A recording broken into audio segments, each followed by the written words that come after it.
Prinsesa? Oo, ikaw ang prinsesa at ako ang tagapagtanggol mong ninja. Hindi ako sanay tawaging prinsesa. Ganun talaga yon. Nakapagdesisyon na ako na kahit ano pa man ang mangyari, ipagtatanggol ko siya. Pagdilingkuran ko si Ana bilang tapat niyang ninja.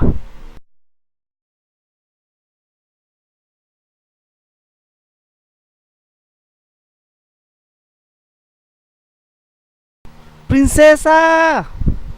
Narito ako at handang maglingkod.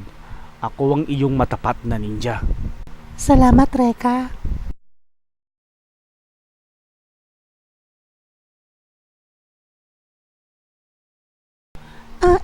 Nakakahiya.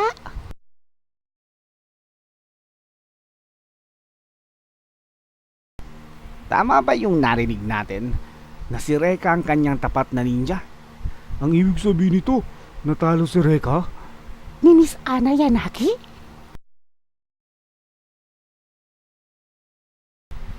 Pwede ba? Huwag mo na akong tatawagin prinsesa. Anong masama dun? Dahil nakakaya sa maraming tao. At saka, lahat sila naniniwala na natalo kita sa isang labanan. Pabayaan mo na sila, prinsesa. Sabihin mo nga sa akin, sigurado ka bang naging ninja ka para kay Miss Ana Yanagi? Oo, sigurado ako. Hindi ka na nahiya sa sarili mo. Hindi ako makakapayag na maunahan ako ng isang babaeng tulad niya. Hindi ka dapat mag-alala, Max. Dahil hindi naman ako natalo ni Ana sa labanan. Kung ganun, bakit? Ayokong sabihin sa taong may hikaw sa ilong. Ano ka ba? Ilang beses ko ba sasabihin sa'yo na hindi to hikaw, isa tong singsing? Tayo na, prinsesa. Umalis na tayo. Reka, sandali. Kahit hindi ko malaman kung bakit ka naging ninja para sa babaeng yan, hindi ka naman makakalusot kay Ira. Malalagot kayo sa kanya.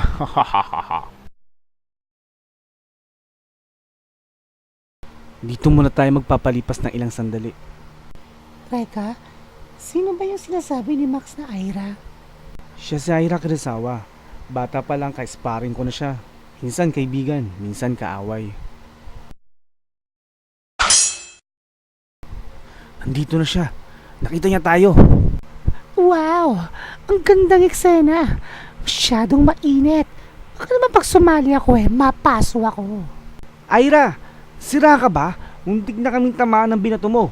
Sasagutin mo ba ako kung may masamang mangyari sa prinsesa ko? Sagutin mo nga ako, ano?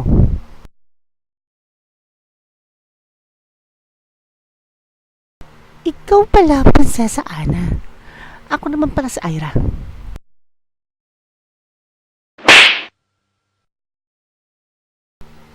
Ano? Hindi niya inilagan? Hindi naman pala siya ganun kalakas. Ano ka mo? Dahil natalo ka niya. Akala ko matri niya may ilagan ang gagawin ko lampa naman pala yan. Hindi mo pala alam pero sugod ka ng sugod. Oo nga, nagkakamali ka. Tama na. Alam ko kung bakit mo ginawa yung kay Ana dahil may crush ka sa kanya. Sayang at naniwala ako. Sayang dahil naniwala akong hindi ka ganong klaseng tao. Prinsesa, tumakbo ka na.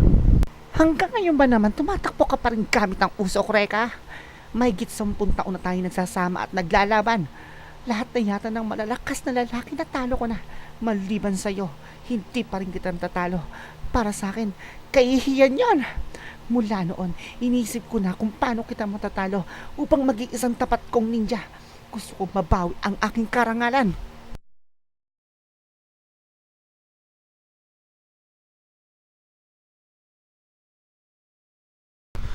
Siya nga pala. Gusto kong malaman mo na kung bakit ako naging ninja ng prinsesa. Inamin kong hindi niya ako natalo sa labanan. Ano ba talaga ang totoo? Dahil gusto ko lang.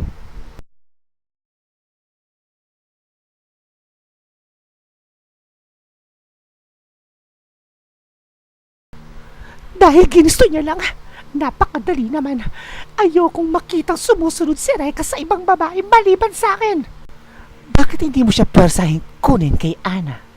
Binibining Ira Kurosawa. Sino ka ba? Isang tagapagpalaya. Ano naman kaya yun? Tanggapin mo tong Fuji na ibinibigay ko sa'yo. Anong klase yan? Ang batoy naman ng bracelet mo, miss. Sa iba mo na lang ibigay yan. Baka magbago pang isip mo kapag nakita mo ang kapangyarihan nito.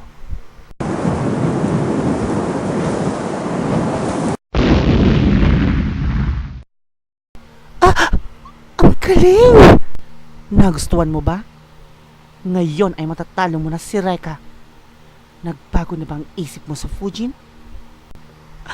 Si Reka, matatalo ko rin.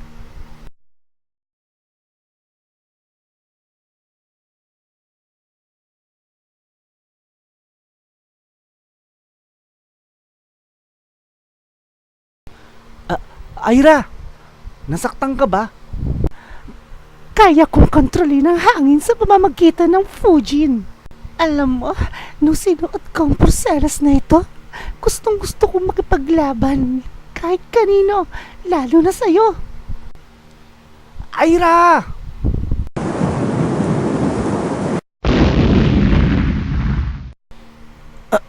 Aira, ano ba talaga nangyayari sa'yo? Nagkita tayo muli, Reka. Ikaw na naman. Anong ginawa mo kay Aira? Binigyan ko lang siya ng isang regalo. Ang Fujin ay isang gamit na nagbibigay ng kapangyarihan sa sino mang magsuot na kontrolin ang hangin. Subalit may idinudulot din itong kasamaan kapag hindi biyasa ang gumagamit ito. Mawawalan siya ng kontrol at lalaban lang ito na makikipaglaban.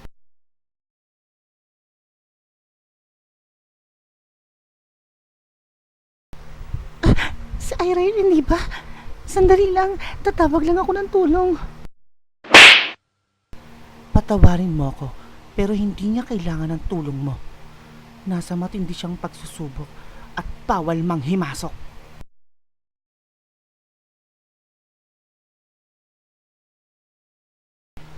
Max, huwag kang makialam. Laban namin to ni Reka. Umalis ka na kung ayaw mong madamay. Totoo pa lang talaga ang sinasabi sa akin ni Ana. Sige, kahit magsama pa kayong dalawa, kaya ko pa rin.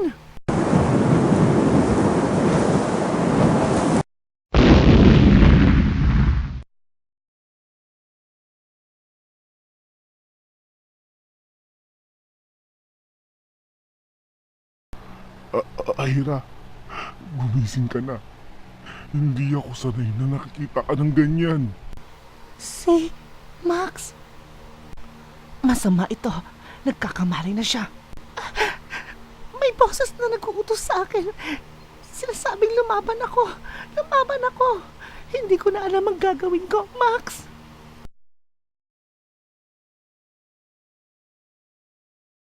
Ano? Simulan ulit natin. Napakasama mo. Pati ang kaibigan ko si Aira dinamay mo. Si Max. Pati ang aking prinsesa. Hinding-hindi kita mapapatawad. Hinding-hindi ka namin mapapatawad.